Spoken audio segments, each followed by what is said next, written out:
the continuing story of Peyton Place.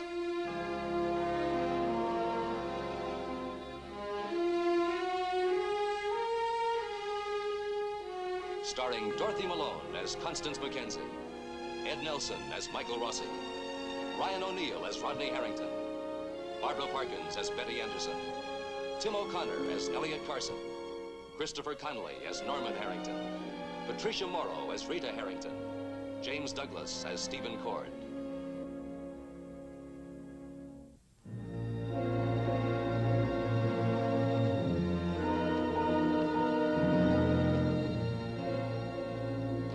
Tonight, Rodney Harrington convinced Rachel Wells that she should accept the offer made to her by Constance and Elliott Carson to move into their home. His own second home, when his life centered around Allison Mackenzie.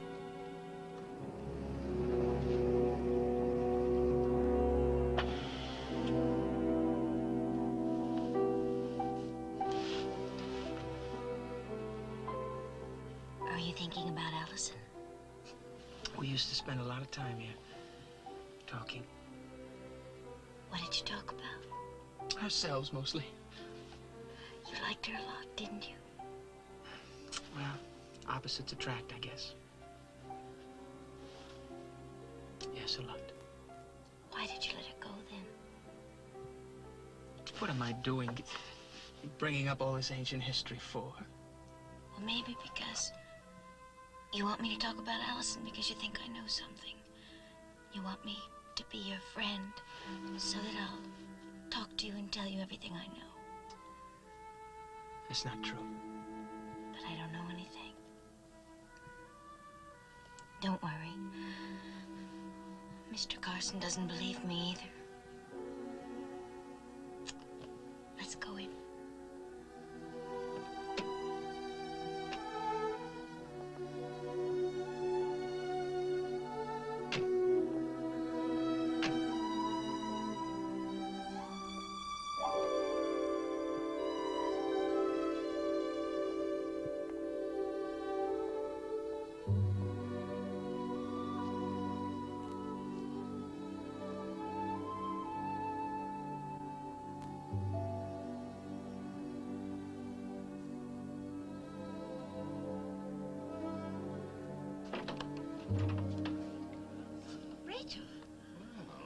What's going on?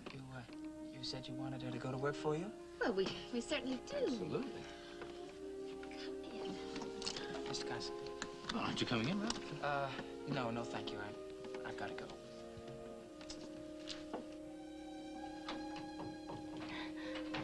We're so glad you decided to stay, Rachel. You're going to be a big help to me, really. Oh, I hope so. Yes, thank you, Rachel, for changing your mind. Well, shall we go upstairs and get settled in your room? All right.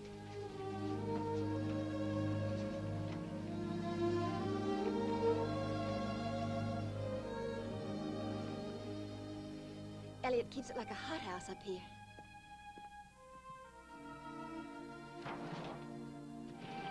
Oh, that's better. Well, you'll be needing some hangers. I have some extra ones there in the closet. Let's see, a quilt and a blanket. Do you use more? No, thank you. And you'll be wanting to get unpacked. I'll make some coffee and we can go over your chores later. I'll have Mr. Carson bring up your things. Mrs. Carson, your husband didn't want me to come here, did he? Oh, yes, he did. Otherwise, we wouldn't have offered.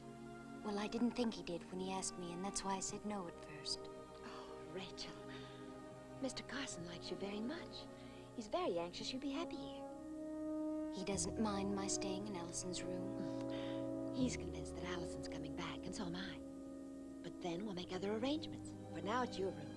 And you're free to move things around, put your things in here, do with it as you like. Oh, it's a beautiful room.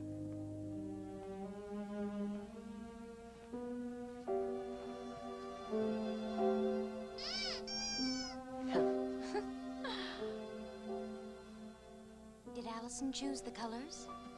Yes, she did. Do you like them? Oh, they're lovely. Oh.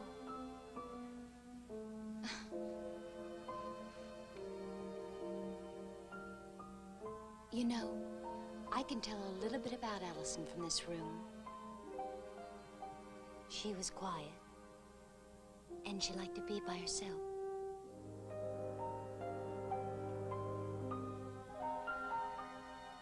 Yes, she was quiet.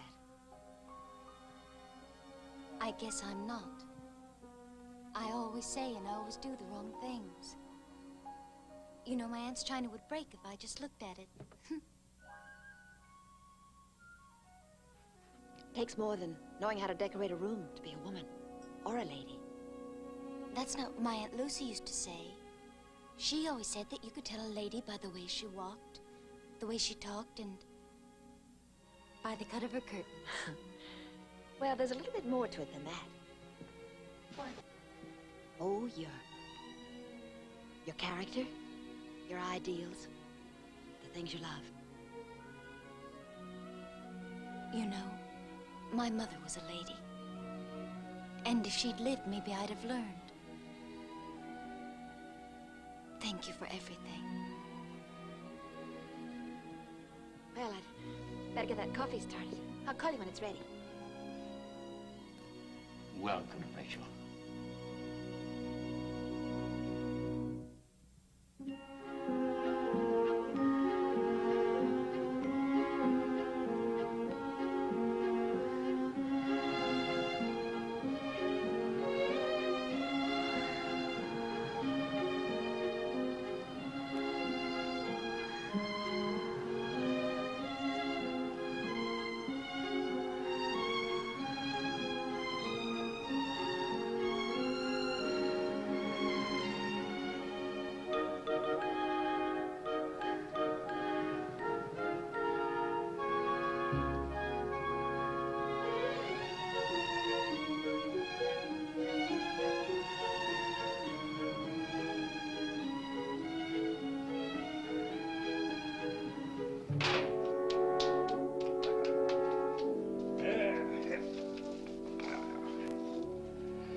Close the door, Rachel. Just a minute. Get that buggy in and close the door. There. Just a minute. Oh. Grandfather isn't much of a gentleman this morning, Matthew. Hello? You know, there comes a time in every man's life when he should be excused the social amenities, such as standing when a lady and a very young gentleman enter. You're excused. Well, thank you. Come and warm your hand. You know, I spent a whole hour getting that stove just right. They can be too warm, you know. You gotta know how close to sit, how close you can get the shoe leather. Actually, stove sitting is kind of a lost art. And it's a very great pleasure.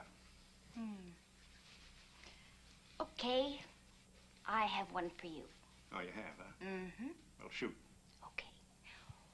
What is the exact time of year to plant cauliflower in these parts? Between May 15th and May 30th? Oh, darn. So there, Miss Farmer's Almanac. All right. How many men in the Army of Iceland? Oh, very tricky, very tricky. On account of Iceland hasn't got an army. One of the 3 countries in the world that doesn't have an army. Here. Oh. What's the greatest number of eggs that a hen can lay? Officially or unofficially? Oh, you're ducking the question. A little. Look here. I've controlled myself long enough. Get him out of there and let me hold him for a while. No. Come on, get him out of that buggy. Hi, Matthew. Come here, Matthew, boy. See? Do you realize he recognizes the sound of my voice? Sure he does. Why don't you go and do whatever it is women do, shopping and so forth, and Matthew and I'll stay here where it's warm, and we'll have a talk. Now, Mr. Carson. Oh. 3 whole ounces, soaking wet. Oh, now, Mr. Carson, I brought Matthew over here to say hello to his grandpa, but he has to go home and have his feeding and take a nap. Go take a nap. I'll bet we'd rather take just a little fuzzy look around. Mr. Carson. Oh, Rachel, I know what kind of a nurse you're going to be already. What kind is that? A bossy kind, that's what. Bet you won't even let me see my own grandson without an appointment. No. Cards, Darn it, Rachel, I want him to myself. I want to take him places. Oh, spoil him. Yeah, spoil him. No, I don't mean spoil him. Nothing like that. I wouldn't want to spoil my own grandson, would I? Goodbye, Matthew, boy. Yes. Goodbye. Bye, girl. Matthew. Rachel? You know, I think it's going to be real good. You and him, real good.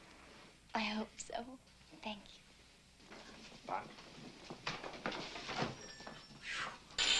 Hi, Rachel. Hi, Norman. Hi, Matthew.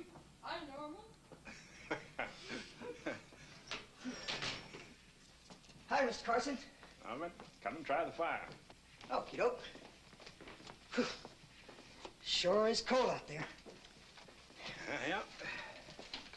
Say, Mr. Carson, are you in a betting mood? I might be. You know, snow's kind of late this year. True. I figured it might snow tomorrow. It might snow the next day. Yeah. And it might snow the day after that. Yep. Yeah. Well, I'll bet you it snows tomorrow. By tomorrow, do you mean any time after midnight? Yep. That's the usual definition for tomorrow.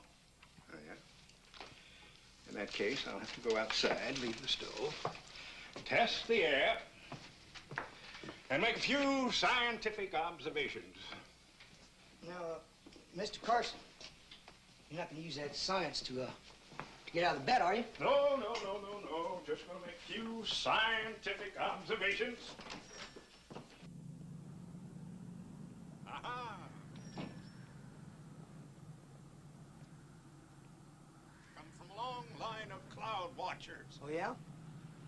Cumulonimbus. Hocus pocus, dominocus. Let's put it this way. I say that it'll snow tomorrow. Now, any time after midnight is tomorrow. And I'll bet you a box of those hard red apples. And if I lose, you get a box of apples. Yep. And what if you lose? Well, then you get, you get my old sled. Now, you have to admit, you've always admired that. Ha! It's a bet. Surprised you, didn't I? I say that it snows tomorrow. And I say it won't snow until after midnight tomorrow night. You're on. Heavy, heavy hang over thy head. You know, we ought to turn this town into a winter sports resort. We've got everything. Skiing, bobsledding, hanacord. You got something more on your mind than snow. Maybe. You know what I overheard in the drugstore this morning? What?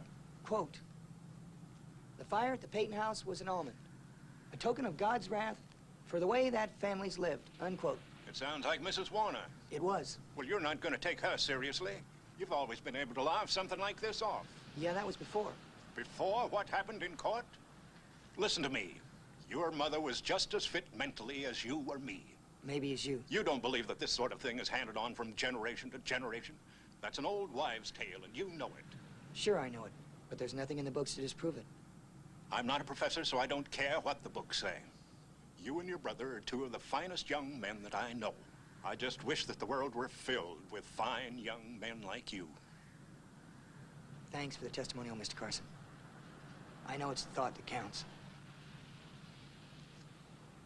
Oh, by the way, it is gonna snow tomorrow.